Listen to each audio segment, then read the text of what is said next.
Please stand for the pledge of allegiance. I pledge allegiance to the flag of the United States to the republic stands one nation.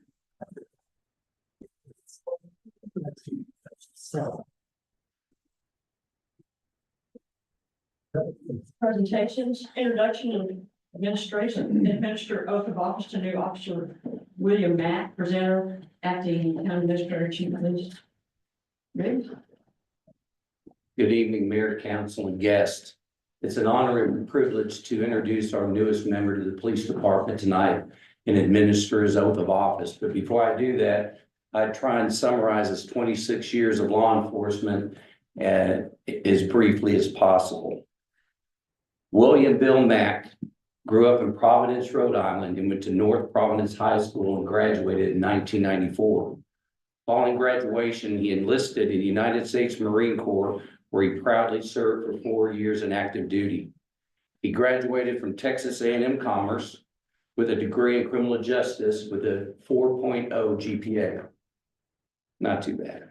In 1998, he began his law enforcement career with the Bedford Police Department, serving 26 years with Bedford.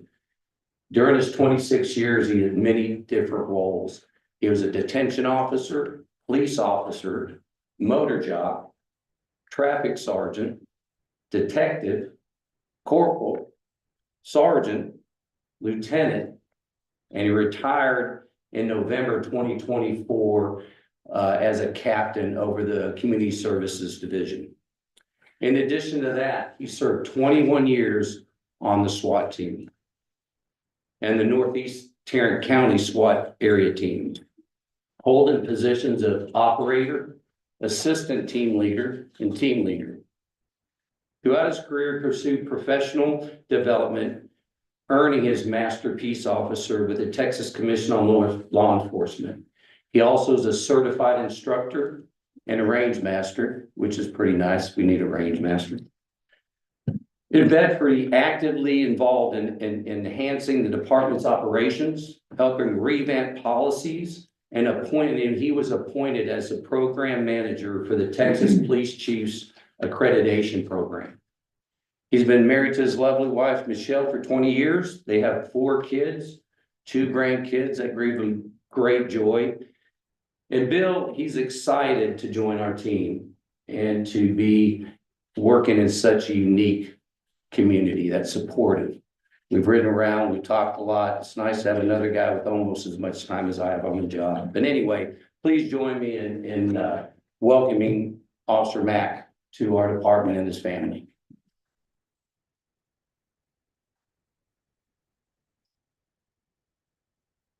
You pin the badge on, and I'll give him the oath of office. Let's step over here so Shannon can get some good, but you got to keep historical data these days, you know? You do this first? What's that? Yes. Yeah. Let's pin it on first and I'll do the oath.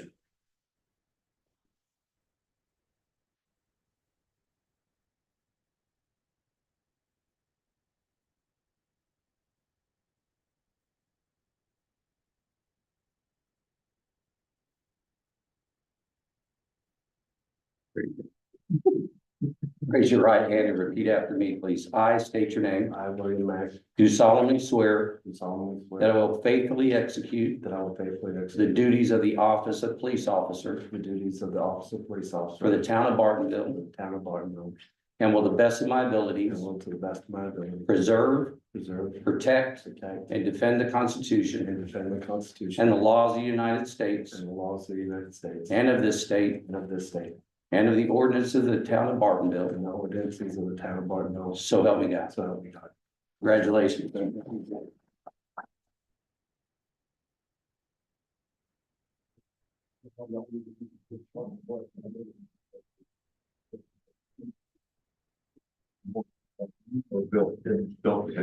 Welcome, officer. Yes, welcome. Good. Come on. You're the chief. All right. Oh, okay. I guess I'll get a picture with it.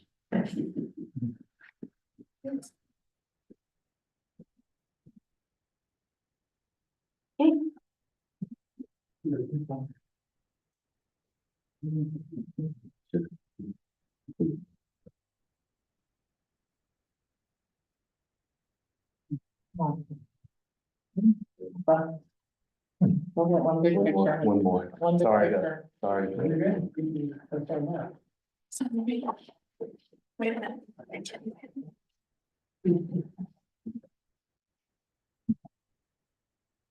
And mom and dad, Yes. Yes. great. No,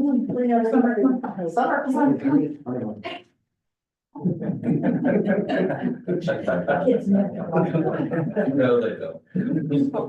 They're on there. Thank you.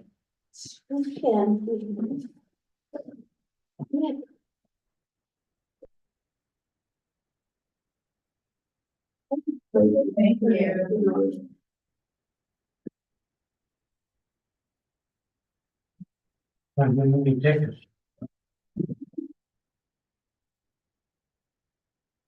Full session pursuant to the Open Meetings Act, Chapter 551 of the County Council. Session. in accordance with the Texas Government Code. Number one, section 551.071, consultation with town attorney to seek legal advice of its attorney regarding abandonment of right of way at or near 858 Room and any and all legal issues related thereto. Number two, section 551.071, consultation with town attorney to seek legal advice of its attorney regarding the request for release from the town's extraterritorial jurisdiction pursuant to Texas Government Code Chapter 22, and any and all legal issues related thereto.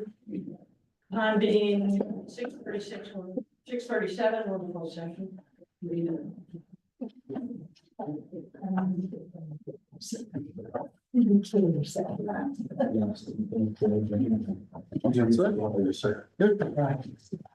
How are you? Good, how are you? Good.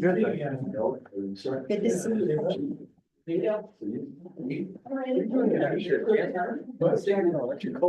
I don't like sleep.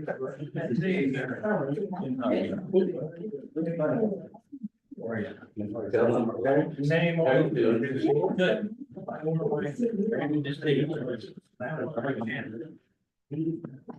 You were there. Yes, right? that's right, I was. You won't ever get one of those. Yeah. Oh, brother. I know what's going on with the car community. Things are, some are getting cheaper, some are getting more expensive on the old antique stuff. You know, Well, they were getting more expensive, but I think they may be dropping back. the Going muscle down again. cars seem to be The more dropping back. cars become available, and they have more lease programs. I'm talking about the muscle car stuff. You know, the sixties, Mustang. 70s, yeah, 60s, 70s stuff. Well, that hasn't let off any. And I mean, they're getting down cheaper at Mecca. I saw, man, some of the prices were down on those. I was surprised. If I'd Yeah, have been there, I'd looked at one of them. What's Warren gonna do with his Ford? He'll keep all that stuff on oh him. yeah, that's his baby. And his old one, he got where he likes it now. You can get rid of that first. Oh, yeah, sure. Yeah, I'm just getting this. But now fixed up. I'm like, He's actually got a clock that he bought for it, oh geez. and he's been messing with that. But he's about got everything like he wants. I was surprised he got rid of the olds. Well, he got a good price out of it, Yeah, and I think you want to try something different. He's had a lot of trouble with those lifters. yeah, he got kind of tired of that, didn't he? He Yeah, got kind of tired he of didn't that. like that. That's quite a bit of money on that. So, Well, he, on this one, it's kind of a rare car. yeah, They didn't make that many I of them. think he's gonna have trouble finding parts, isn't Oh, he? he does, I mean, you got the aluminum block in there? yeah. They're very expensive, but, I think he likes to live with that because it's rare. Yeah. So you got a new car, About a little over a year ago. been hiding in the It garage. sits in the garage most of the time, yeah. I went and looked at new trucks and I was gonna get rid of the car and the truck, car and my truck. And man, they're just having so much trouble with those new GMs that active fuel management and now it's called EDM or something like that. Mhm, But the lifters are collapsing on them. yeah, And on the 6.2s, they have got already 977,000. That they're gonna recall on the 6.2s.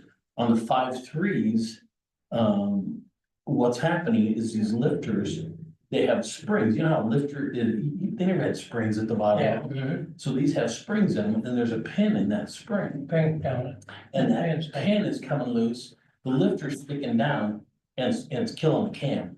So now to get, Not gonna run 300,000 miles. no way, there's no way. How many miles you got on yours? 193. That's just That's- broken, not 100,000. Yeah, but that's why I was looking and I went and looked at a couple and I said, man, I really like these trail bosses. So I said, well, I'll get rid of my truck. And the guy in the service department looks at me and he goes, don't get rid of that truck. And I said, what? And he goes, I'm just telling you, don't get rid of that truck. So I went to the mechanics I always go to and I was talking to them about it and they said, yeah, if you need your lifters and cam replaced, it's gonna run you about $4,500. Hmm. That's if you go out of warranty. he said, if you're in warranty, they're having trouble getting parts, so you're gonna be. I'm like, you know what? What happened to the days when you could buy a vehicle that just you knew was gonna go? No, I mean, you know, none of the new ones don't that way. no, I mean, it's all They're not, and if, yeah, let's say they can build the motor perfect. It's too much computer stuff. it is, and you It'd just, be like, can you imagine having a 2-year-old phone? oh, no, yeah, there's, yeah, and, It's gonna and, be a pain. These So, are- they're these cars are you meant to control it. and you're exactly right. I mean, that's what we were talking about, you know.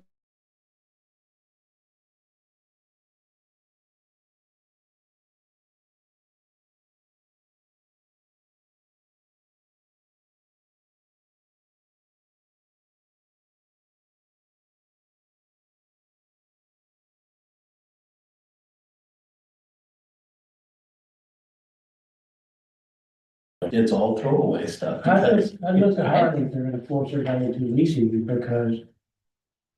Again, everything's gonna break, it's gonna cost so much to fix, you know, like you drive the warranty, it's not. Yeah, so you buy your truck, you've had it for 3 years, the value on it is now, you know, whatever, $35,000. You got a $10,000 transmission, what are you gonna do? You know what I mean? And so you put that 10,000 into your transmission, and now the motor's questionable, so it's kind of like, okay. Everything's run by, everything's run by a computer. Yes.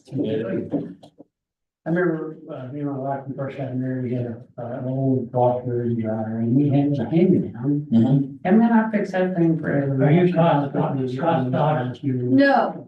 Yeah. Great, to help me. You can't- You're not fixing the Oh, new. No. Scott? No. And you can. No, I don't know It's him, that's almost not half me the cost of my new. though. You're like, why would I spend, You won't, yeah, why would I spend this much money on a motherboard or whatever it needed? yeah. But I know much, I know, it's just like a man totally. Our oven, which was fairly new, went out. So we called the guy and the guy says, well, we need to self-clean. Okay, you'll self-clean your oven. Well, it burned up all the components. So he comes out and goes, well, it'll be $1,600 to fix it. I'm like, excuse me. I can go buy a new one for, you know, so, but that's what's happening with the electric cars. The batteries are going.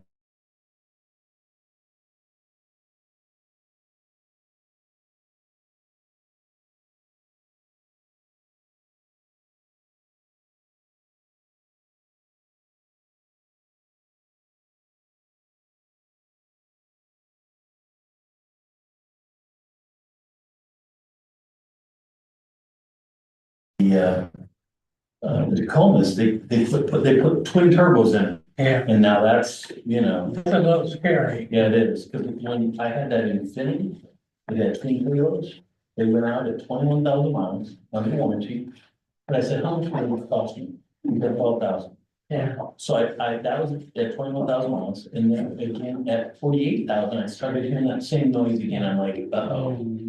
So I got rid of it, because I knew. But they got some that don't have that twin turbo. Yeah, but even And a then, V6 it does. but now the full-size Chevys are coming with something they call a Turbo Max, which is a 4-cylinder, full-size pickup, Yeah. twin turbos. I And then you can get don't the, like the turbo idea. yeah, and then you can get this straight 6, I think they're putting straight 6 in now. They're all going back straight six Yeah. in now. Yeah, because they lasted. But Yeah. those are turbo. And then the Forever. 5.3 and the 6.2, which were good motors until they did that. Yeah, 5.3, that's plenty of power. Better economy. But being a car guy, working on cars, it doesn't make sense that you can cut off, and maybe it's fine. But of a V8, you're driving on the road before it cut out. And they've designed it that way, you're like, what, how does that not sound like it's missing, you know what I mean? I'd buy a 6-cylinder, Yeah, that's what I got, Straight Which got, and he's. that's what your son's got, Lucas has the old 5.9, okay. he's, and then he. Your other son has the, Colton bought a Volkswagen diesel. okay, The TDIs that they had all kinds of trouble with, you got a sweet deal on. It's like, yeah, I'm getting 49 miles per gallon. So, okay. we get 51 with that car. Wow, I get 18 and 10 on my truck. So I can combine them and still get what you're getting. Yeah, but it's a car, not a pickup. Yeah. But no, it's, I'd look at them, the 6-cylinder, yeah, whoever has it. yeah, I've been looking around, I mean, the truck sits in the garage most of the time. Or it's, you know, Why do you need a truck? what, You got one of your son's trailer? no, that's my trailer, yeah. Doesn't everybody have to have a truck? I mean, Or some I had one when I was in the garage. Or some your boat. yeah, well, that's what, so years ago, I said, I don't need a truck anymore. So I sold it, got a Mustang years ago. Mhm. And right before Christmas, and Lori says, well, let's go get a Christmas tree. And I'm like, but, what are we gonna put it in? So there was no truck. If you buy a big SUV, you probably can get by without Yeah, pickup, but I don't really I'd like big take a pickup. SUVs. yeah, They're noisy. take that. But yeah, it's, but the electric car, man, I lost Rocky Rivian, the big SUV. That thing will snap your neck off. Oh, yeah. They're so fast. See, that hybrid is 4-cylinder, man, it Yeah. runs like a V8. Yeah, well, the old muscle cars don't stand a chance. The battery kicks in. Yeah, I think electric hybrid is a thing of the future. yeah. You Now, can drive to work and back without getting off the battery. and now they're talking about the hydrogen. I guess their Toyota's doing, Hydrogen. they've been doing that test out in California. Yeah, And I heard. I think they're about 5 years away from that. It's just so expensive. What's done? Yeah, it's hard to swallow, you look at the price of it. How much, and I think it's gonna be that much, and I went for grins, I went out on the Chevy website and I said, okay, I want a Trail Boss. You get the base and a Trail Boss, then it goes up from there. It's some, Trail Boss is a good truck, and it's factory lift. I priced it out $81,000. They're certainly awfully very proud of their pickup, so all of them. it's not just we're gonna say Michigan farmers, it's the manufacturing. Well, they say it's friendly, but they keep having, farmers used to be so simple, they were just mechanical, everything, all the valves, now it's all electrical. Man. These things bumping down the road, they're gonna. Yeah. I mean, it's like, Well, they opened, it when they were down, I think it was for the crazy, maybe the prices are crazy. 4th of July or whatever, last we had, and they raised up, they were showing me the engine on one of the new ones, and I'm like, there's a lot going on here, you know, I mean, I don't know if I wanna even, Oh, it's, I really like the thought of having a 6-cylinder so I can get in the dump or in the news compartment with it. yeah, I'm not getting in anymore, I'm done. Yeah, Yeah, I am too. I don't understand all that crap. but you know, Dell, it's a lot easier, I mean, like, when the olden days, when you would put a carburetor in, it was very particular. And now I put a new throttle body on my truck, 3 bolts. It has a small coolant line that runs through it, 3 bolts, pull the coolant line off, pull it off. And it sets itself, you drive it and it sets itself. It was very simple. I thought, uh-oh, I don't wanna do this. And, guy says, well, here's a brand new one, I'll give it to you, but go ahead and try it yourself. And if not, I'll put it on for you. He said, there's 3 bolts, pull them off, do the coolant lines. Put it back on, put the coolant lines on and start your truck. It took it about 3 or 4 cycles, get idle and then meters. A lot of it's plug and play. But, yeah, I just don't want to, I can't imagine the fire department said that. the price of the value, it's out of control, I think it's the same. I mean, you should get I mean. You can use a fire truck, that's $500, they're now $1 million. Now, well, that's good, 12, 15 years, whatever. Now, how many miles would you put on it in 12 or 15 years? We try to do, the benchmark, the industry benchmark is you try to look at your replacement schedule on 3 benchmarks, which one do you get to first? 100,000 miles, 10 years, or 10,000 engine hours, Okay, whichever one it gets to first.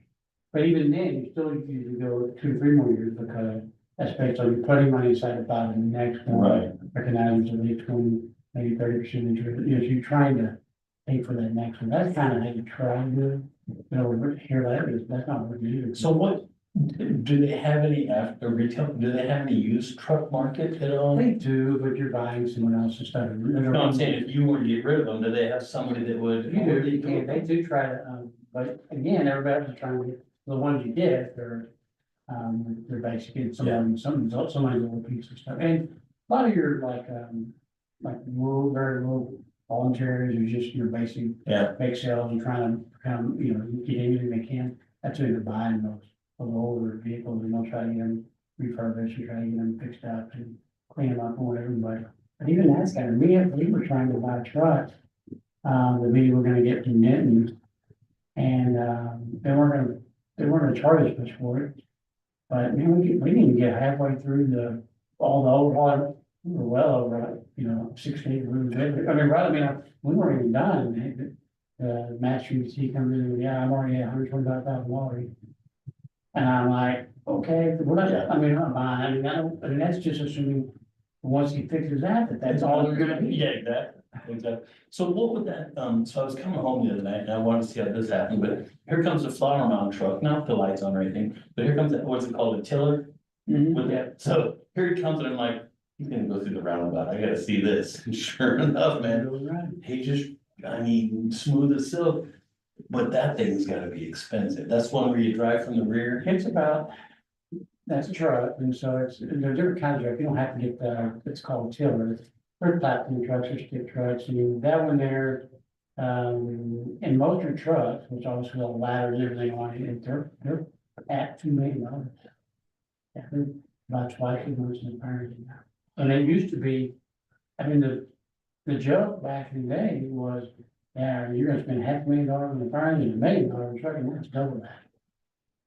So on that tiller truck, this is probably maybe a cardiac question, but you've got the front, then you got the back. Would you have to buy a whole new one or is that back, only the back's? It can be taken off, it's not recommended, but it can be taken off, and you could get to it, but typically the thing that goes out is your chassis, it's like our Amazons, the box itself could be taken off, but the big, Yeah.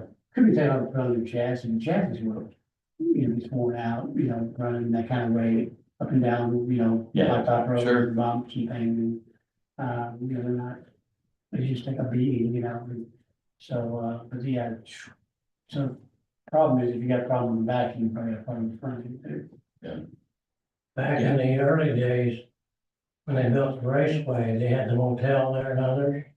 They were looking seriously at ladder truck.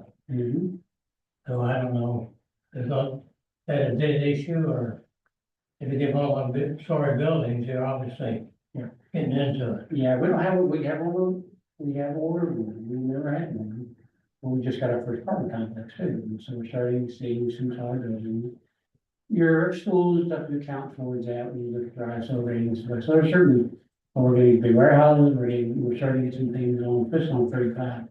That we didn't have before, so we're starting to have, so we're gonna get our first truck. They're building Starbucks down there, did you see that? Yeah. Starbucks, you're building right up to 377 Yeah, now, that's an odd, it seems like an odd location, yeah.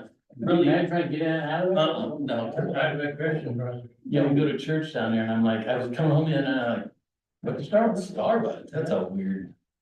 And I Really, think that one's actually in the county too. Is it really? That's what I'm thinking, but I think so. because that Shell station or that Sonic, is that Sonic up there is county, I believe, isn't It's it? now, It already, just got annexed into Oregon, yeah, because they wanted sewer. Up on the hill. That and the building, they did it because the two-story building behind it, you've seen that? oh yeah, that's going up right now, right? Yeah, so that's, well, the car washes is still, in the county, but the Sonic gas station and that two-story building in the back is now for Oregon. Wait a minute, the car wash is part of the Sonic? Or is Well, that? there's not the cars, parts of it, there's a car. A wash separate one going in. Next, no, this next door. Okay, So there's Sonic right there, and it's got its own, I thought they were all one. no, I don't think so. Okay, I don't know. think it's a different company. What is that, 2 stories, is that apartment or office? Office building, two-story office, it's like a L-shaped. Is that an elevator thing on the end of I'm it? sure it probably has an elevator on it, Have to have a next ADA. yeah, ADA and all that stuff will require that. Whatever happened to that? You remember when they were building, was it Hat Creek? And they made the developer buy a big pumper because there was a fire water shortage. Remember when the big issue about the water towers Yeah, and? they bought the fire department, a trailer, and they. Yeah, there was they bought them, I do know what the story is, this was been a while ago, but they bought a bunch of large diamond homes. But they had a trailer, they bought a bunch of houses, we could get water to there. And they had to buy a pump. Remember, they were complaining it's like $100,000 or something. Yeah, no, I didn't get out. No, I'm not sure. They were gonna pump it out of that, Like, yeah, the old pond. or maybe they never bought. I mean, I know they ended up having a bunch of waters down there, Yeah. instead of 5th, Yeah. thinking that, well, at least they could. You I know, wonder sort what that happened. out. If they bought that pump, that was supposed to be possession of the fire department, if I remember right. Yeah, I'm not familiar. That's been, how many years now? Mac probably sold it. Yeah, well, Probably. yeah.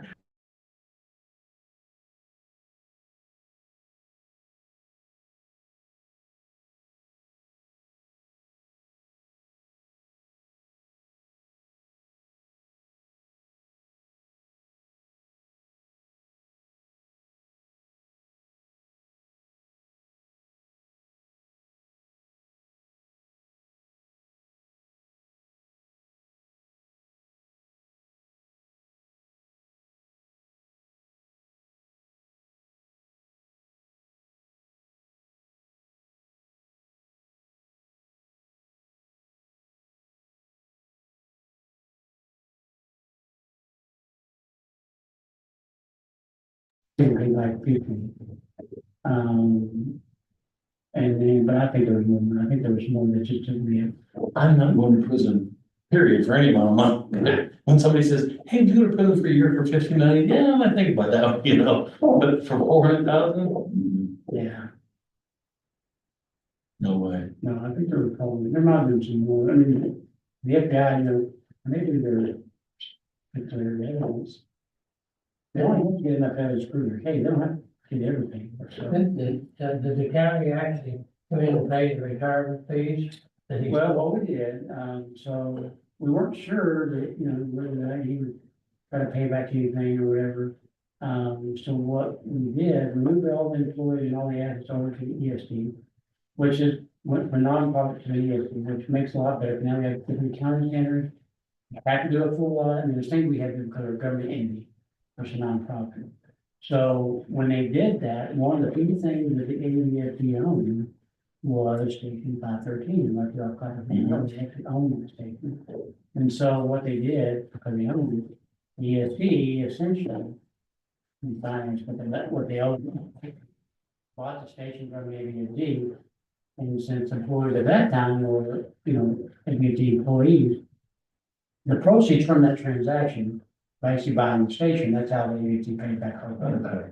And did some of the towns contribute to that or not? They did, and that was because we were, one of the issues that came up was not just, so when he got arrested, of course, you know, then they kind of knew some of the retirement.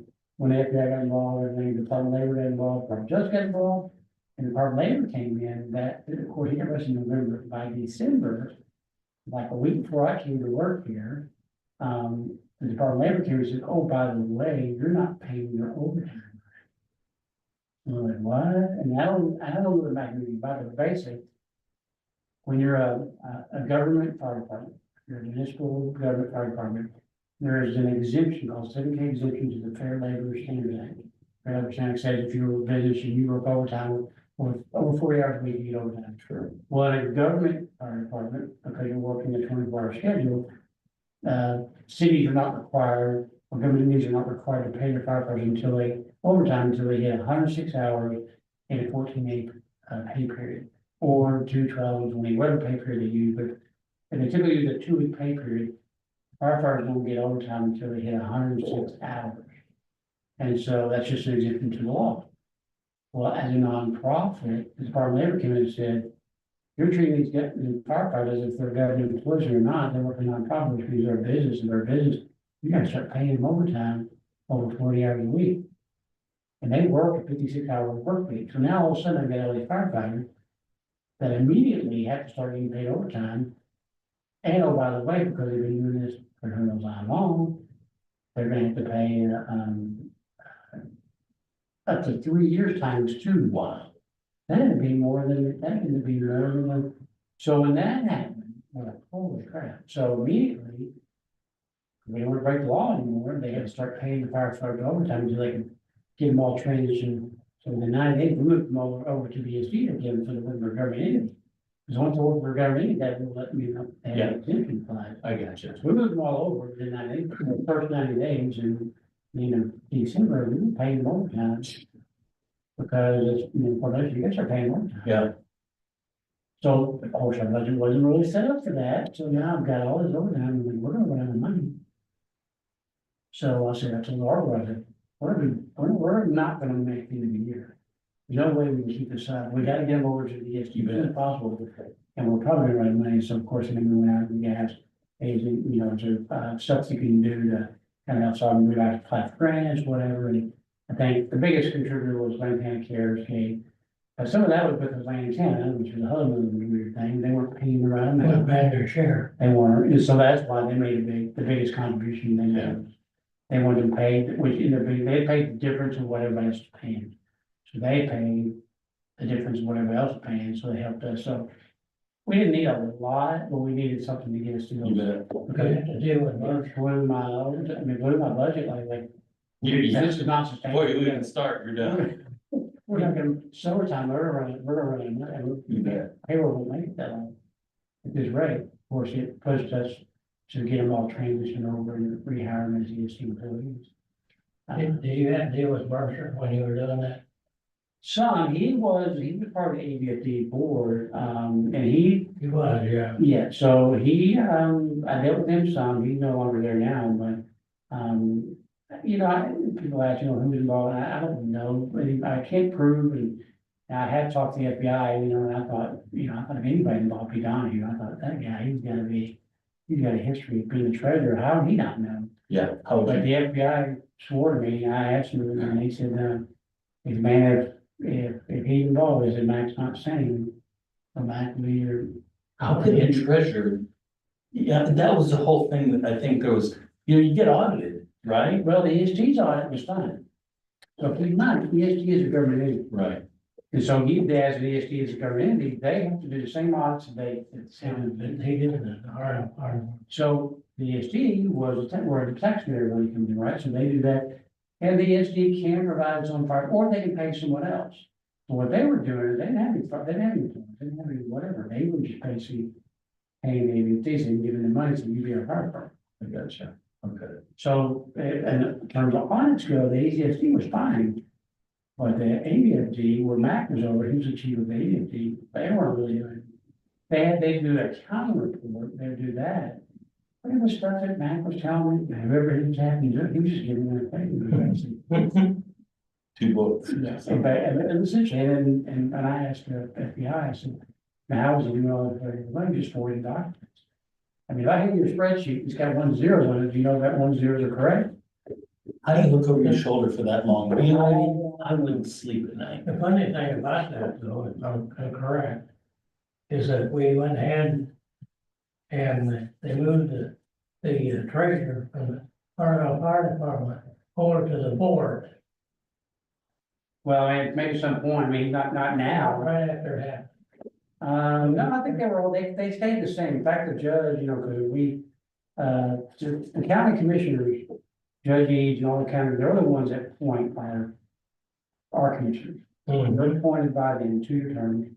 And that January, when it happened, they lost about half of them went away, more, well, actually, all but 2 of them went away. I think he was on that group that went away. He was on the group that went away. Yeah. The only ones that stayed on were, Cliff and, Farming, no, Jim Carter, Jim Carter. Carter and Cliff were the only ones that stayed on, the rest were 4 Then stars stayed on, right? per year. Now, once they had 1 more year, and then when they renewed it, so now they have all brand new, so. The other thing, and which is what created, now we have the ESD2. When I got there, and obviously they're running a fire-based EMS system, but it's for me to do fire and ambulance services. And they're running on about 8 cents, running all evaluations. I'm looking at what they're doing, and a lot of what Mac was doing, he was robbing your pay Paul. Even on the retirement, there were times he was paying, there's times he wasn't paying at all, and there's times he was paying too much. It's like, if he had money, he paid, didn't, he was, or if he was gambling or winning, I don't know what he was doing, but he was just all over the place. But I I said, we can't afford to do that. So if we're not doing either one where they need to be.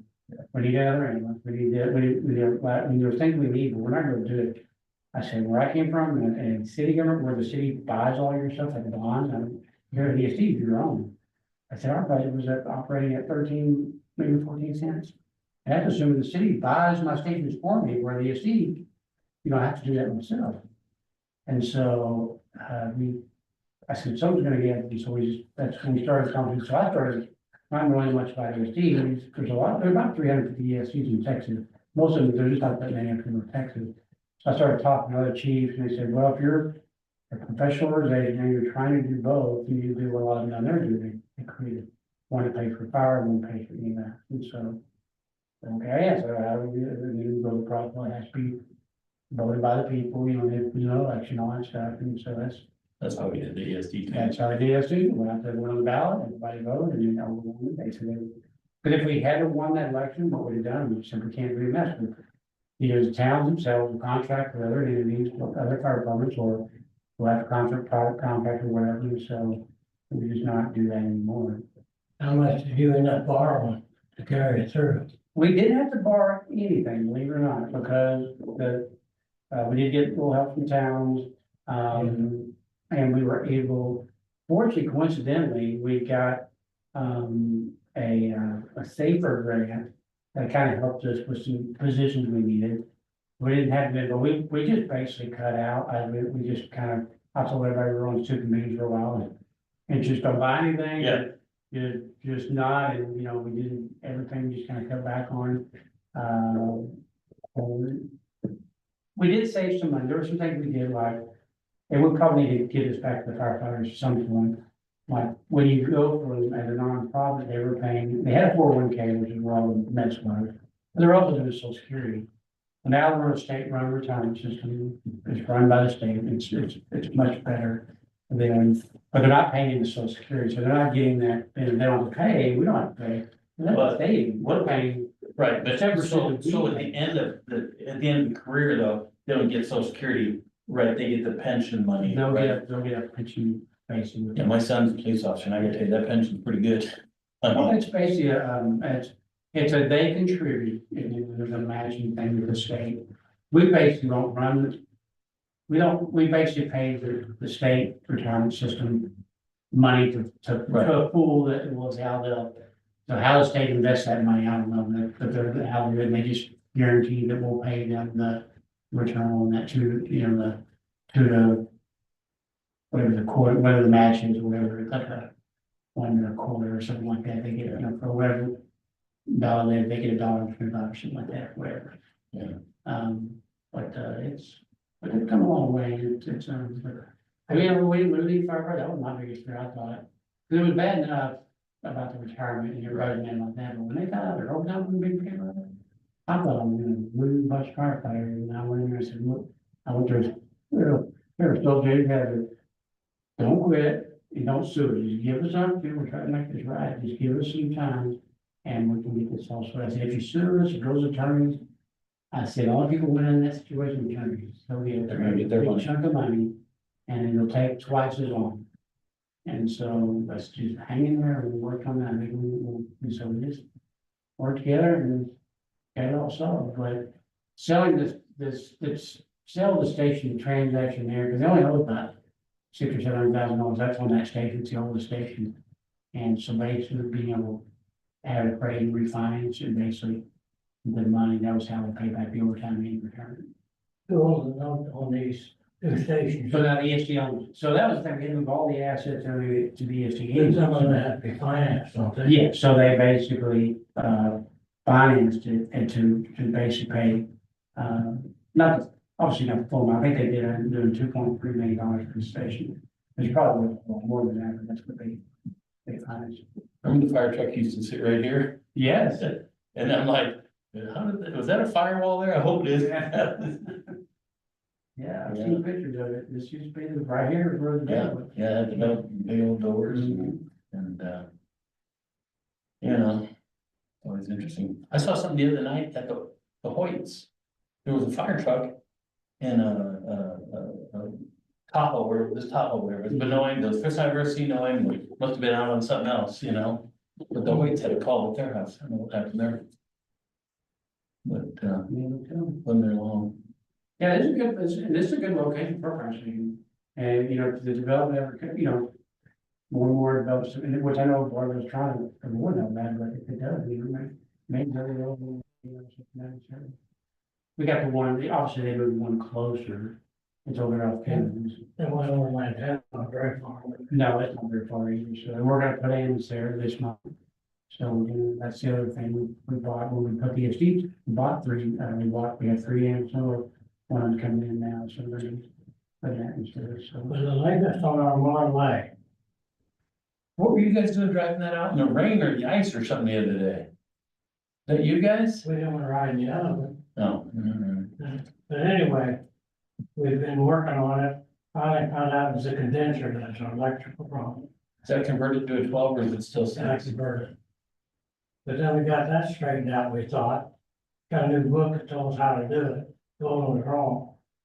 And then I started down the other garage with it.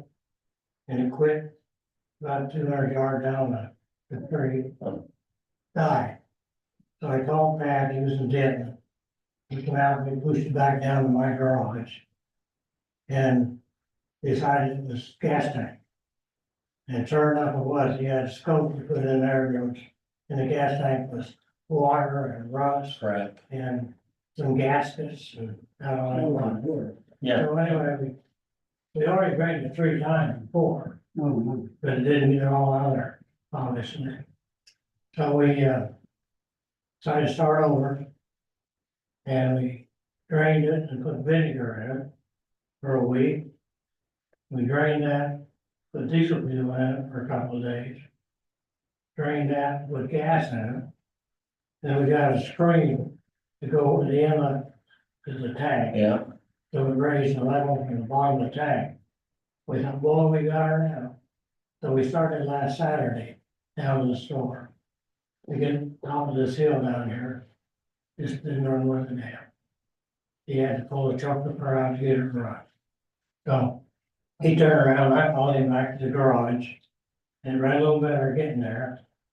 Got in the garage, shut it off, he said, well, we're gonna have to take that carburetor off or do something. I said, let's try it again. I started up, ran perfect, didn't miss a lick.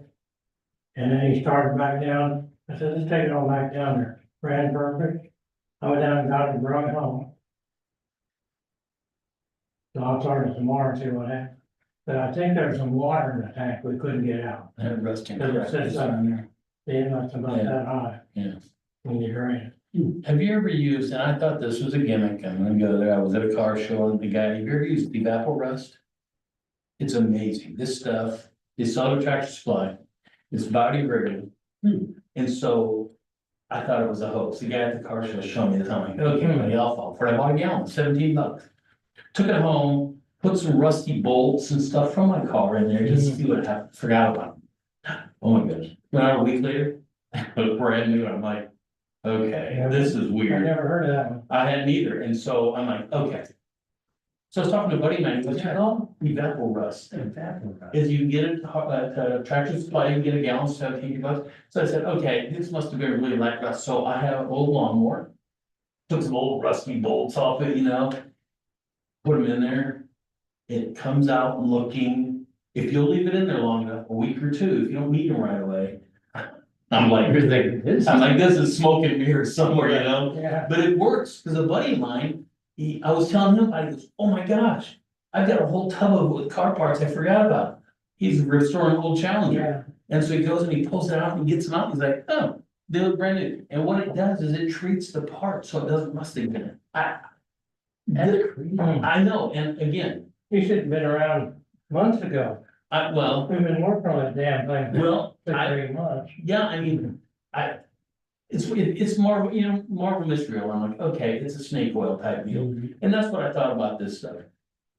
And so I thought, I'm just gonna try it. Oh, I got to do it. $17. But you gotta leave it in there for a couple of weeks, you know, and if you're gonna restore something, pull it out, but I'm like. That's worth it. Yeah, Yeah, we spent a lot more than that throwing I know. gasoline away. well, and I did a motorcycle tank that had rusted. I bought a motorcycle and the tank had rusted inside. So I took it and cleaned it and got the tank liner stuff, you swished around in there and Yeah. relined the tank. And it didn't work, and so a buddy of mine says, well, try some of this evaporust. I said, you've used it too? He goes, yeah, I've been using it for years. He goes, I've just never thought about telling anybody about it. So I'm like, well, I've used it, he goes, I know, he goes, I'm afraid to tell people about it because they'll think I'm kind of a snake oil guy. Bad about that after all. Oh, don't tell Pat, no, because if it doesn't work, he's gonna be knocking on my door. Didn't like that paint job we gave him. Oh, geez, You know whether he was gonna paint his motorcycle tank. that motorcycle thing. Oh, And unfortunately, he didn't tell you what paint he was gonna use, so Brandon handed him a can of lacquer thinner than yours. I don't remember. It was a long stuff. He painted it, was so I hard, got so hard. that you couldn't even sand it off, he had my new tank. I don't even ask him about that anymore because I get a dirty look. Yeah, you and Dell did this to me. I know you did. I was down there unfortunately, Oh, I know. but But you did. well, I think you had something to do with, you probably put a hardener in there or something, so it wouldn't sand off, but. Oh, It's quite a challenge. I have a little shop at home there. And he comes over, we've been working this Model A a couple hours at a time. And we've been on and on and on. We get one problem solved, another one comes up. So finally, if it doesn't quit now, maybe we die. But, Yeah, I don't have the paint, the people's painting business has gotten so, well, we were selling a Model T, yeah, and that's a much simpler thing right. that Henry did there to us. We just never missed a lick. After we got the magnetos tuned up and everything, it just starts like that every time. That's been 2 years ago. you know, the word shade tree for you too, I mean, it's just like. I see him out working on it, I'm like, I'm just gonna keep going, I don't wanna know, I'm just gonna keep going. You used to be so good at getting Pat to take junk. I remember you come over to his house one time and you delivered a truckload of old saws and stuff, and he's like, what's this? And you just dumped it off and left, I and didn't need it anymore. no, it didn't work. It's harder to do that for. He's caught on what I was doing. A tripod mower had 3 wheels, and he's like, what am I doing with the 3? Dell like, I don't need this anymore. I tried that on him a couple months ago and gave him something I didn't want. And he didn't take it. Yeah, I asked him about the Alante and I got a crossways look about that. Has he ever had that thing out? Is he still president of Cross Timbers? Yeah, he's president, Is he? West Denver Water. You might know Pat McDonald. That sounds familiar. Yeah, he should. He's been over there for 5, 10 years. Longer than that, well, at least 10 years, yeah. He's been at the board over there. So if you've ever gone to their board meeting, been to the board meeting.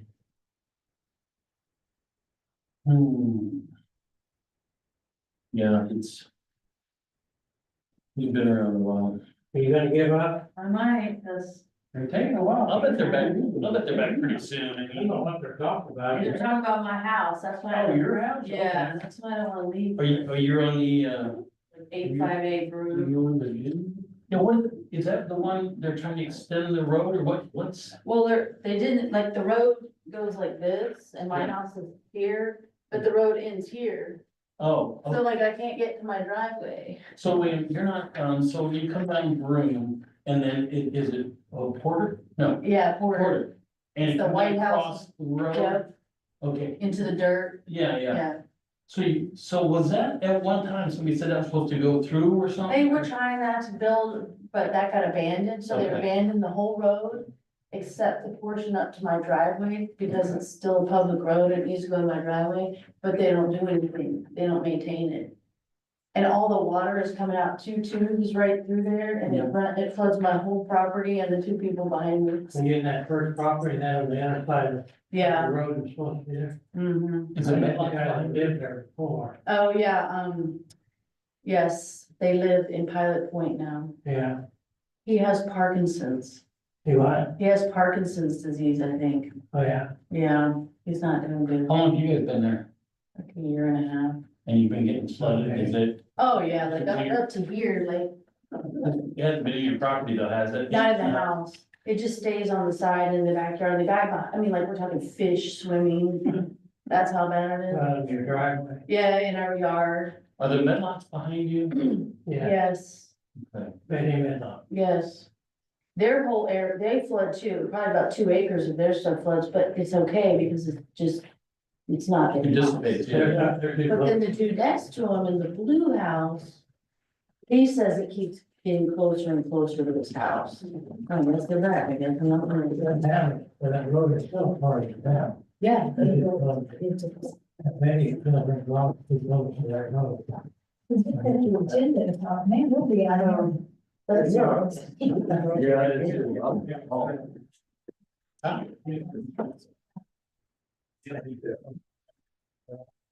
Something about the new roads. Hello. I've only been here 30 years. I feel like it could be on there.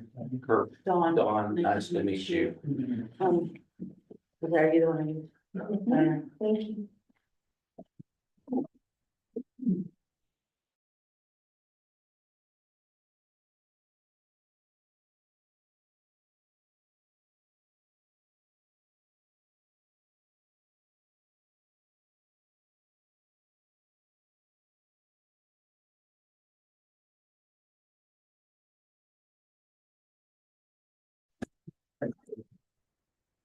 Time being 7:22, we reconvene in open session. There is no action on, agenda, section item number 2. Public participation, if you'd like to speak to the council, please fill out the form and hand it to Shannon. Please indicate on the form if you wish to speak during the discussion on a specific agenda item. Remember, council members are not allowed to answer questions during public participation. Please state your name and address for the record. Point of representative liaison, Trinity Dale. We didn't have a meeting this month, so there's nothing new. Okay. Okay. All right. So, public participation, Dawn Altenhoff. Oh, I'm sorry. Dawn, sorry. No. Over here. Well, I guess I've already sent y'all the information and the pictures and the videos. And so I really don't have anything to say unless what y'all have decided. Have you decided already what you're gonna do, or is it still in discussion? Oh, you can't talk. We're not taking any Questions, okay, well then I'll say it anyway. Okay, so obviously the portion of Broome where it ends at Porter is still public property up for, I don't know, however long it is, whatever, 200 yards or whatever. And that portion is the only way I can get to my driveway. That portion is currently barely travelable. And the only reason it's still usable is because I have brought in my own dirt and gravel a couple times just to keep it safe, because it's totally not safe. And I know there's already been a couple accidents there. There've been major vehicle accidents there. There's been a couple rollovers, I think, and a couple DUIs. But in addition to not being able to drive safely to get to my driveway, all the water dumps out those 2 water drains on both sides of the road. They have no direction into the ditch. They just go into my yard. And they also go into the people behind me and the people to the left of them. So it's like maybe about 3 acres of our property is flooded. Like we're talking fish swimming, and my horses are knee deep in water.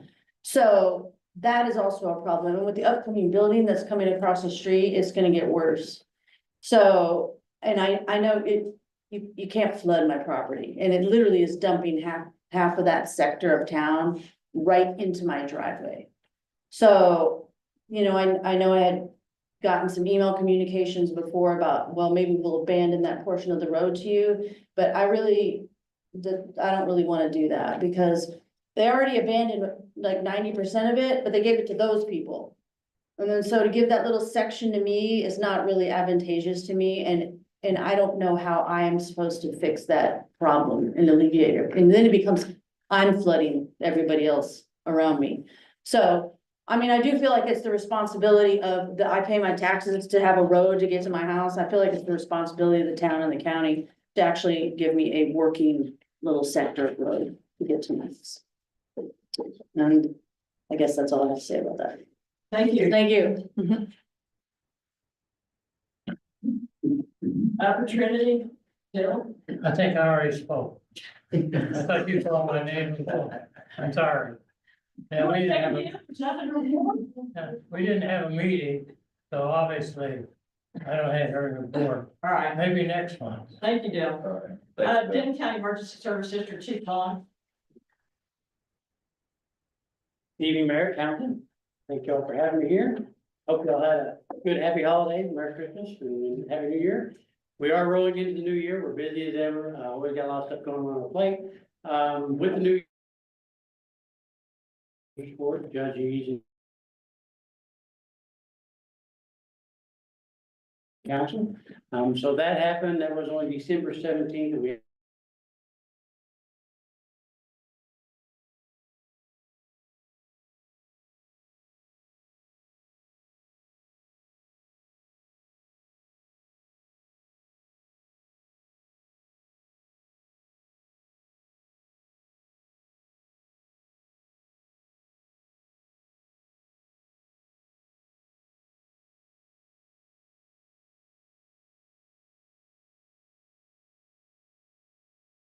the operation stuff outside, maybe some finance and everything, stuff like that, we're gonna put that in there as well. You'll do it great. We do a good report, but so this is something the commissioners wanted to do, you know, we don't. I know if you've read the stakeholder meeting, you've seen our strategic plan or 3-year strategic plans, it's gonna incorporate the goals, objectives, mission, and it's gonna kind of be more of a. We'll have pretty pictures in it, we'll show all the neat stuff, kind of a year in review time. So it's something that we've been working on, obviously, you know, Megan, she's all excited about it, so she'll, you know, she knows that kind of stuff, so she is our communication director, but we're working on that, so we'll hopefully get that by next month. If you did look at the report, you notice our call volume, for the year was but pretty much what we expected, 18.8%, which was, year-to-date growth, which was a lot for us. Especially when you consider year 4, we were only 4%, you know, so we were 4% year 4, and this year we were 18.8% increase, so that's a lot. So 35% being healthy, 18 is not, so we'll just have to see how it goes. Maybe this year, you know, in my experience, it's in to have years like that, so maybe this year won't be as bad, we'll just have to see how it goes. A lot of other happenings going on. If you've been by Station 511, which is off Gibbons Road, we're putting on a new metal roof. They're getting in those from the hail damage, actually 2 years worth of hail damage. And then we're also next month, we'll be doing Station 513, which is here on Copper Canyon Road. It's getting a new roof as well. Probably the most exciting news we've had this past month is we did close on the land. So we've closed, we now own some property down in southern portions of North Lake. We'll be building our next station down there. We are looking to do a groundbreaking ceremony. We just finalized it. I think it's going to be February 19th at 10 a.m. I hope it's not cold, but we're going to do a groundbreaking. We'll send out more information about that probably next week or so. But that's big news. And of course, the big news is also the ambulance. So as you recall, we've been talking about putting an ambulance in service in February. We've been working with the vendor, trying to get that ambulance here. The vendor told me, very disappointed that it's gonna be late. And I said, that's not acceptable. I need an ambulance. So we've been working with them and they're very gracious. And what they're gonna provide us is a loaner ambulance for free. So they're gonna give us an ambulance. It's gonna be an older ambulance, but they're gonna give us an ambulance. So we have a reserve ambulance currently, and that's our backup in case one needs to be worked on. So we're gonna put that in service in February, and we'll take this loaner ambulance, it'll be our backup reserve. So it'll be what we do until we get our new ambulance, which is still probably 2 months away. So I'm not happy about that, but at the same time, I'm at least happy that we're going to have an ambulance in service, serving the community next month. So now that we have it, we literally just got the ambulance last Wednesday. And I wasn't gonna make any decisions so I could physically see this ambulance. So with that, we are going to be hiring 6 new firefighter paramedics on February 1st. It's a beginning of a new pay period for us, so we'll be hiring them then. They will go through what we call a 2-week orientation, everything from setting up their email, doing their insurance, doing orientation as far as fire stuff, EMS stuff. And so on February 15th, that's when we look to place the ambulance full-time, 24/7, 365 days a year. We'll put that ambulance in service. So we'll have the staffing, we'll be able to put that put that in place. So that's exciting for us. It's something we promised to voters when we did the election. We were going to buy some ammo. We actually have 2 more on here. So it's one of those things we did part of the ESD too. Other news we've done, we've also, you'll probably end up maybe seeing, we did hire another assistant fire marshal position. So all of y'all probably have met Mon before, Chief Wynn, he's our fire marshal, but he now has kind of an assistant that he works with. When we opened, part of that is, there's a lot of reasons for that because of the growth, but also with the station going in southern North Lake, we're also going to be inherited some areas that we have been paying Roanoke to do. Problem with that area down there, if you're familiar with the area, near Texas Motor Speedway on the east side of 35, Delaware and 114, that's actually all in our district. But for years, we've been paying Roanoke. Problem is the values in the contract, and that it's actually getting cost, not very cost effective. It's getting to the point where I'm going to start paying them and Justin. And so that's the reason we're putting a station. But having them down there, they were doing all the prevention for all those warehouses, for all that stuff, and so I'm about to inherit all that. So that's part of the reason for doing that. So I have a new position just started this past week. We also hired a new administrative assistant. And that is because we're growing, I felt like that we needed an HR person. So our current administrative assistant is training in that area. And so she's going to be handling more of our HR risk management, some of everything from insurance claims and all that stuff. So we're doing a lot of good things, and so we're growing, but that's about all the operational things. As far as the recent winter storm we had, really wasn't that bad. I was really kind of surprised. We set up what I call a mini EOC, Emergency Operations Center, worked with the county, did the conference calls, and listened, and we really just didn't have hardly that many issues. The biggest news, if you had Frontier internet, there was some outage on the internet that first night. And my wife, who's a school teacher, goes, "Oh my gosh, what are all the kids going to do? Because they're not be on the internet." So I said, "I can go outside." That's what we always did, right? I can go outside. So, but that really wasn't. That was pretty sporadic, and and it actually wasn't even weather related. I think it was a day thing. But we tried to manage that. We worked, and it really wasn't. I think it was more in Argyle. It was more the areas that were affected by that. Call-wise, we made what I call the 3 trifecta calls: the accidents, alarms, especially when things start to thaw. And of course, the one I think is probably the most avoidable is falls. People just insist on getting out. They want to check their mail. They want to, and sure enough, they break their arm. Yeah, as you can imagine. So, but other than that, it really wasn't too bad. So other than that, that's all I have. Any questions? Sounds like you're really busy and growing. Oh, Great. yeah. Thank you. Thank you, It's a Chief. good thing. Thank you, Chief. Number 3, Police Department. These are 2024 statistics and activity. Rick? Mayor, council, if you look at our calls for service, you notice they've been going down. Partially, you look at August, September, October, that's when we were down 2 officers. But November, December, they're down as well, which is a good thing. Hopefully they'll stay down. From year to date, last year, we had 23 calls less than last year, this year, so we were down 23 calls. Our Part 1 crimes, not that they're big numbers, and if you look at the different calls, we really reduced our calls mainly for meat complainant, our traffic complaints, things like that have gone down. Our accidents have gone down this year. Some of the reasons, and me and the lieutenant were talking about this, I was trying to figure out, well, why are we still down? What's happening, and this is just something that they're used to doing. They come either call here instead of calling Denton County to get a call for service. Sometimes the officer will put it in there, sometimes they're not. So I'm working with them the best way we can make sure we document that data. Somebody comes in, you answer a question in 5 minutes, they may not put that in there, or they go and work McMakin or Jeter or Gibbons where we have a traffic complaint. I put my time in there, what I do, so we have those in there. I'm guessing this could be some of those. I'm not saying there's a lot of calls, maybe 10 at the most, but I'm gonna work on making sure we get all of that in there. I'm pretty sure some of those things were done in November and December, but that's just an operational thing that just, when they call up here, sometimes they just don't go in and enter the can. but that's operational work on it. The numbers are still down, which is great. Our uniform crime report, as you see, it's up, but it's only up from 17 to 31. Still very, very low. And those are larcenies. That's Kroger, and those are shoplifting. When you look at your major ones, I mean, we had 3 burglaries, which is very low. We had 3 last year, 3 this year. And, you know, the motor vehicle thefts, we had 1 this year, 2 last year. And of course, we did have that, the human trafficking this past month.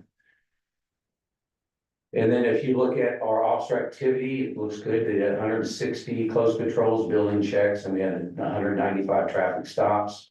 As we sworn this last officer, Bill, tonight, we will be moving Josh to that power shift next Monday.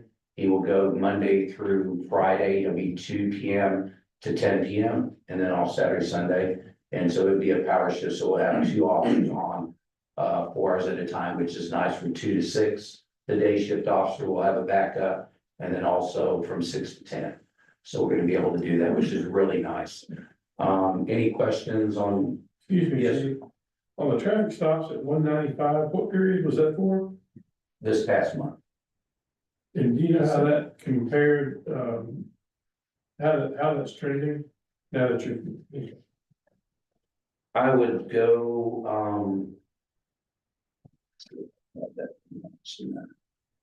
We can catch it another time. yeah, I can go back. What I'll do is I can go back this next year, and I'll give you, because I want to go back actually and look at accidents last year. The lieutenant, he's been off, he's been out a couple of weeks, and he's working a case. Because this was, no, but I'll get that information for you and be happy to do that for traffic stops and some of this other stuff, give you more detailed report of what we did last year compared to this year from all of that data. Thanks very much. The calls for service graph.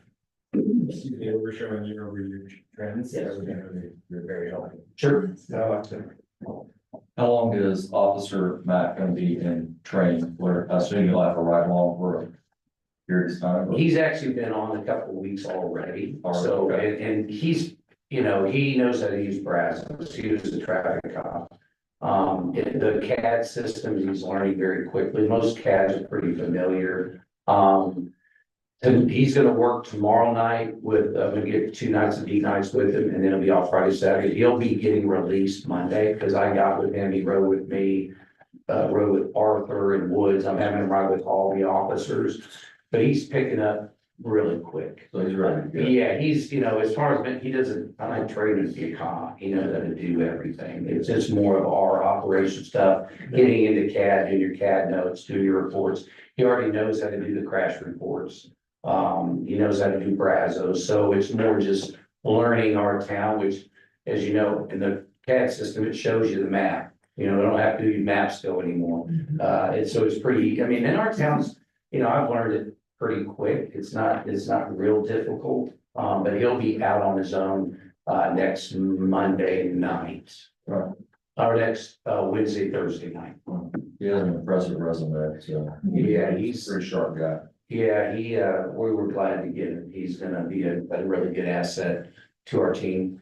He has a lot of knowledge. He can, you know, help somebody, you know, share his experience and his knowledge. So it's a win-win.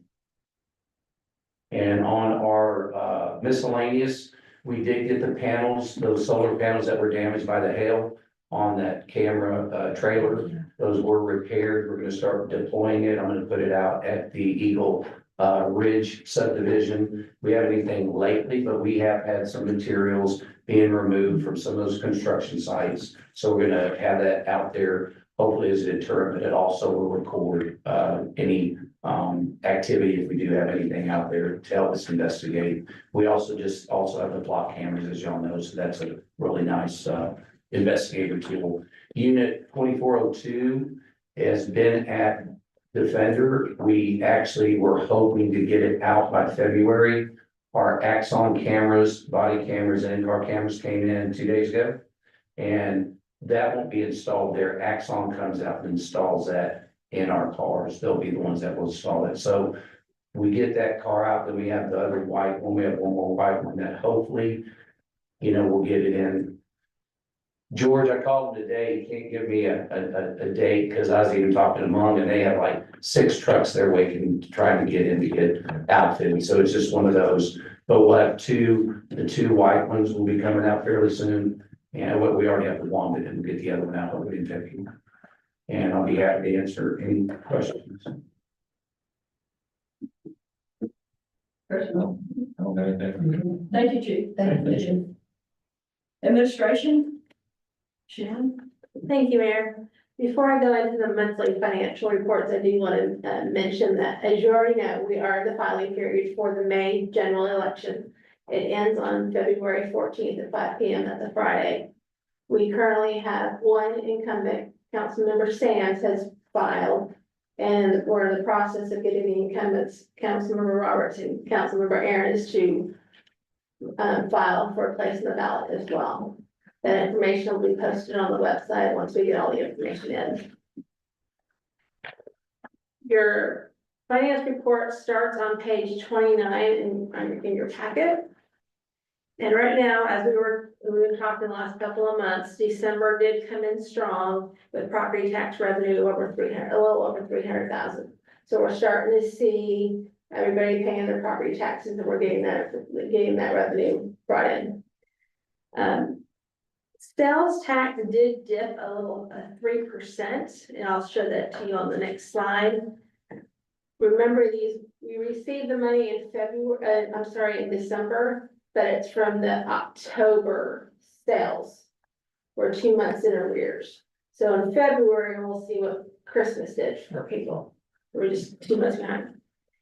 We, Chief and I did look over this, and we did not receive any franchise fees for December. I know that we've started getting some in for January, so hopefully that will go up next month.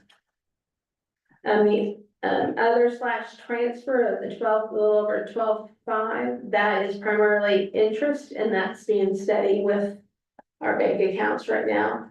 We should see a little increase in this interest in the next couple of months while we get those large amounts of property taxes in. And when we go through the quarterly report, I'll tell you how much interest we received for the last quarter. Municipal court, this is the 2nd month of full coverage of officers. So we're starting to see a steady, and it's coming up, and we're right now, municipal court is 75.49% budgeted for revenue, and so they're right on target, because first quarter, we want to see about 25% collected. So we're pretty good. So again, quarterly revenues are on target. We should see at least 25% collected, and we have, right now, we have received 27% of what we projected. So we're doing really well. Permit fees, it looks like we're way ahead of schedule. We are, permit fees are based on square footage. Yeah. And so yes, everything's coming in with the larger homes and whatnot, so Sherry has been very busy. Any questions before we go to the sales tax rolling month average?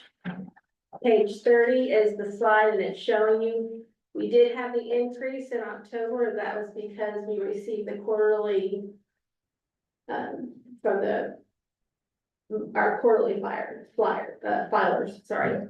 And so we did that down. Hopefully next month we'll see those quarterly filers come back in. Hopefully we'll start going back to an upbeat. Next page is all general fund expenditures. This is just an overview of our departments.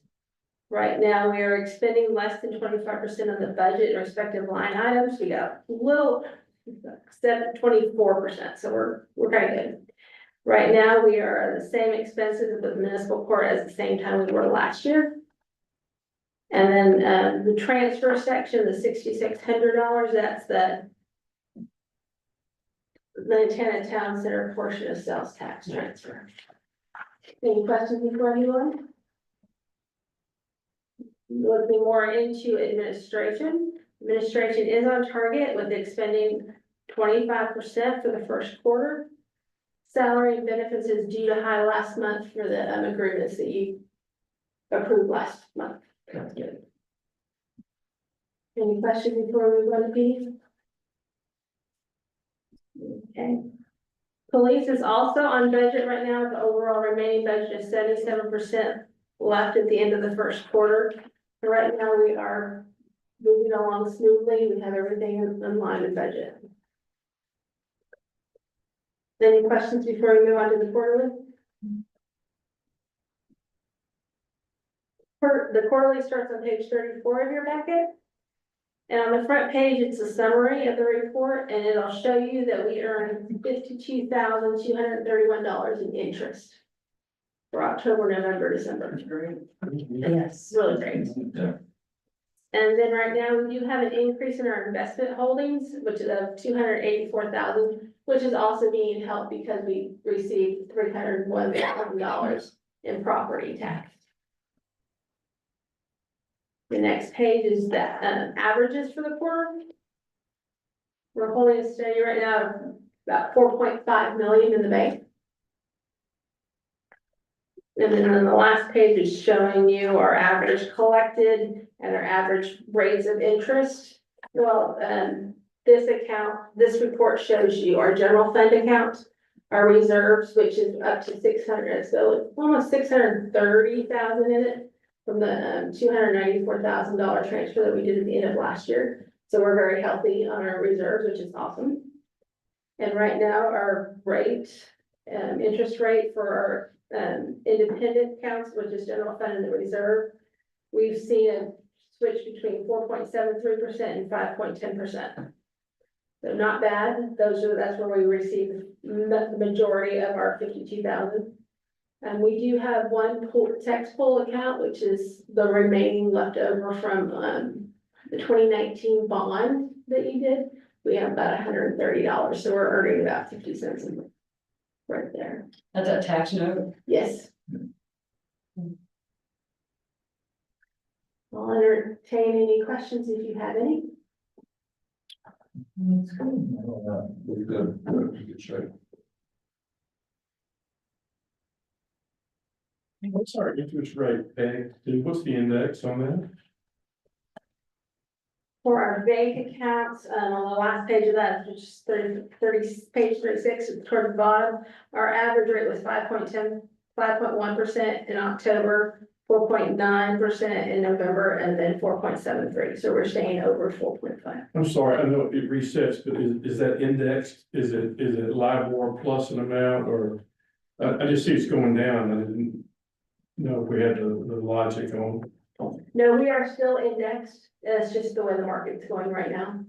We are in the process of merging with another bank. I'm not sure how much that worked with them.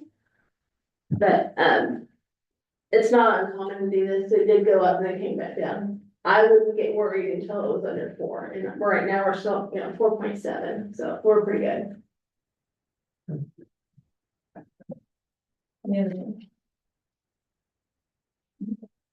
Thank you, Shannon. Consent agenda. This agenda consists of non-controversial housekeeping items covered by law. Items may be approved with a single motion. Items may be removed from the consent agenda by any council member or making such a request prior to motion and vote on the consent agenda. Number 1, consider approval of December 17th regular meeting minutes. Do I have a motion? I'll make a motion to approve the December 17th, 2024 regular meeting minutes as presented. So, All those in favor? Motion carries 4-0. Did you vote, Keith? yeah. Motion carries 4-0. Public hearing and regular items. Number 1, discuss and consider approval of an ordinance of the County Council of the Town of Bartonville, ordering a general election be held on May 3rd, 2025 for the purpose of electing council members. County council places 1, 3, and 5 for 2-year terms each, providing for a joint service contract with Denton County, authorizing the mayor to execute the joint services contract on behalf of the town. Shannon? Thank you, Mayor. Before I present this item, I do want to say that Mr. Del Noller has signed up to speak on this item. Cancel my request, please. Okay. So this ordinance in front of you is our housekeeping item that we need to call the general election. It's during the time of the filing period we'll call, so the last day that we could call the election would be Friday, February 14th, or of course your council meeting the following week. So we do have to call the election, and if we do not have any contested races, after the filing period's ending, we can cancel it. But we do need to make sure that we let the county know that we do anticipate a new election. That's why we have to call the ordinance. We also give that information to the county clerk. And as we stated before, places 1, 3, and 5 are up this year. And so, all the information is on the website, information is here. It also calls out for the runoff date in case we do have a time or anything, and if we do have the election. If you have any questions, I'm more than happy to answer those. Any questions? You have a motion? I'll move to approve the ordinance of the town council of the town of Bartonville, ordering a general election to be held May 3rd, 2025, for the purpose of electing council members to town council places 1, 3, and 5 for 2-year terms each, providing for a joint services contract. Then county and authorizing the mayor to execute the joint services contract with that. I'll second. All those in favor? Motion carries 4-0. Thank you. Future agenda items or any items council would like to request for upcoming agenda. Friday at 7:52,